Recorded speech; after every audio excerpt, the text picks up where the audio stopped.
नमस्कार दोस्तों, मैं हूं हॉरर स्टोरी वाला, आपका नया साथी। आपके लिए एक ऐसी कहानी लेकर आया हूं जिससे यकीनन आपको डर का एहसास होने वाला है। ये कहानी है खूनी चुड़ैल का कहर का, जिससे गांव की हड्डियां कांपने लगती है। ये एक सच्ची कहानी है। अगर आप चैनल को सब्सक्राइब नहीं किए हैं तो सब्सक्राइब जरूर कर लीजिए और एक लाइक जरूर कर लीजिए और वीडियो को अंत तक जरूर देखिए। यकीनन आपको डर का एहसास होने वाला है। तो चलिए वीडियो को करते हैं शुरू। रूपा के मौत के बाद गांव में अजीब घटनाएं होने लगी। रात में लोग के दरवाजे खुद पे खुद खुल जाते थे और उन पर खून के निशान दिखते थे। जंगल में कोई जाने की हिम्मत नहीं करता था। जो लोग उसकी सच्चाई को जानना चाहते थे वे जंगल में जाकर कभी वापस नहीं लौटे। एक दिन गांव के मुखिया का बेटा जंगल में गया और अगले दिन उसकी लाश पैर से लटकी हुई मिली। उसकी आंखें बाहर निकली हुई थी और शरीर पर घाव के निशान थे। गांव में खौफ का माहौल बन गया। यह कहानी शुरू होती है एक छोटे से गांव का, जिसका नाम था चंद्रपुर। चंद्रपुर एक सुंदर और शांत गांव था, लेकिन उसके घने जंगल में कुछ ऐसा छिपा हुआ था जिसने गांव वालों की रात की नींद उड़ा दी थी। लोग कहते थे कि उस जंगल में एक चुड़ैल का वास था। दिन में वह जंगल सामान्य लगता था, लेकिन रात होते ही वहां से अजीब अजीब आवाजें आने लगती थी। लोग बताते थे कि एक सफेद साड़ी पहने हुए और उल्टे पांव वाली औरत वहां दिखती थी।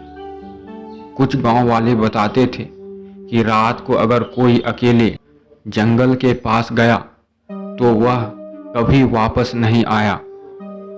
गांव के बुजुर्गों के अनुसार वह चुड़ैल पहले एक साधारण औरत थी जिसे समाज ने धोखा दिया था। उसकी मौत भी बड़े रहस्यमय तरीके से हुई थी। उसके बाद वह आत्मा गांव वाले को सताने लगी। करीब 50 साल बाद पहले गांव में एक सुंदर औरत रहती थी जिसका नाम था रूपा। वह बहुत ही नेक और दयालु थी। उसकी शादी गांव के एक संपन्न परिवार में हुई थी, लेकिन उसके पति के साथ उसका रिश्ता अच्छा नहीं था। उसके पति का एक औरत के साथ प्रेम संबंध था और यह जानने के बाद रूपा का दिल टूट जाता है। रूपा ने अपने पति से इस बारे में बात की, लेकिन उसने उसकी बात को नजरअंदाज कर दिया और उसे बदसूरत और बेकार कहकर अपमानित किया। और दर्द से भरी हुई रूपा ने उस रात को एक पेड़ के नीचे फांसी लगाकर आत्महत्या कर ली। लेकिन उसकी आत्मा को शांति नहीं मिली। वह एक चुड़ैल के रूप में लौट आई और गांव के हर उस व्यक्ति से बदला लेने लगा जिसने उसकी दुर्दशा का कारण बना था। रूपा की मौत के बाद गांव में अजीब अजीब घटनाएं होने लगी।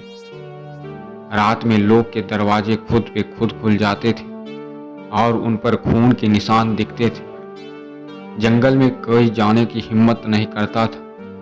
जो लोग उसकी सच्चाई को जानना चाहते थे वो जंगल में ही रह जाते थे, कभी वापस नहीं लौटे। एक दिन गांव के मुखिया का बेटा जंगल में गया और अगले दिन उसकी लाश पैर से लटकी हुई मिली। उसकी आंखें निकली हुई थी, शरीर में घाव का निशान थे। गांव में खौफ का माहौल बन गया था। गांव वाले को जब कुछ समझ नहीं आया तो उन्होंने एक तांत्रिक को बुलाने का फैसला किया। उस तांत्रिक का नाम था बाबा सिद्धनाथ। उन्होंने गांव वाले को बताया कि यह आत्मा बहुत ही शक्तिशाली है और इसे साधारण तरीके से नहीं रोका जा सकता। बाबा ने कहा कि अगर गांव वाले को चुड़ैल से छुटकारा चाहिए तो उन्हें एक विशेष अनुष्ठान कराना होगा। रात का समय बाबा ने जंगल में जाकर चुड़ैल को बुलाने की कोशिश की। उन्होंने मंत्र का जाप शुरू किया और थोड़ी देर बाद जंगल में एक सफेद साड़ी पहने हुए और उल्टे पैर चलते हुए औरत दिखाई देती है। उसके चेहरे पर इतनी भयानक हंसी थी कि बाबा तक के पसीने छूट गए। लेकिन बाबा सिद्धनाथ ने हार मानने वाली नहीं थी।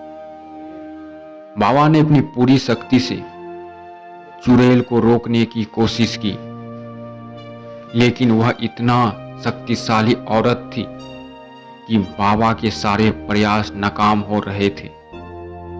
अचानक चुड़ैल जोर से चिल्लाई और हवा में गायब हो गई।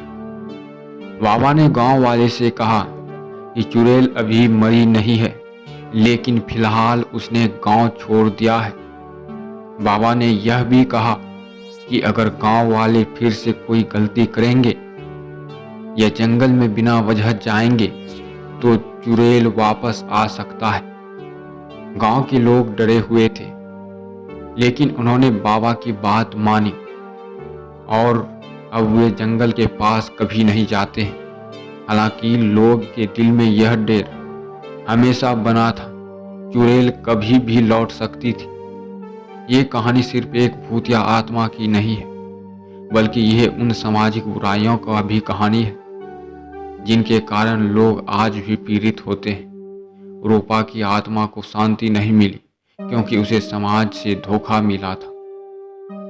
यह कहानी हमें यह सीख दिलाती है कि किसी के साथ धोखा और अन्याय नहीं करना चाहिए, क्योंकि हर व्यक्ति की आत्मा की एक शक्ति होती है। कहानी खत्म होने के बाद भी गांव के लोग कहते हैं चुड़ैल का साया अभी भी उस जंगल में घूमता है। कहीं ना कहीं वे उल्टे पैर और सफ़ेद साड़ी पहनकर गांव वाले के तलाश में रहता है, और कोई भी गांव वाले अगर मिलता है तो उसे पैर पे लटकाया जाता है, फिर उसे मार दिया जाता है, फिर वो कभी लौटकर गांव वापस नहीं आता है। वो हर गांव के एक आदमी से बदला लेना चाहती थी, लेकिन तांत्रिक के कहे जाने पर लोग ने तांत्रिक की बात मानते थे और वे जंगल नहीं जाते थे। क्या आप कभी उस जंगल में जाने का हिम्मत करेंगे? कमेंट में एक बार जरूर बताइए, और मैं कल अगले कमेंट में आपका उत्तर का जवाब मिलेगा। तो अगर आप चैनल को सब्सक्राइब नहीं किए हैं तो सब्सक्राइब जरूर कर लीजिए। इसी तरह के डरावनी कहानियाँ सुनने के लिए मिलते हैं अगले वीडियो में इसी तरह के डरावनी कहानियों के साथ। तो सब्सक्राइब जरूर कर लीजिए।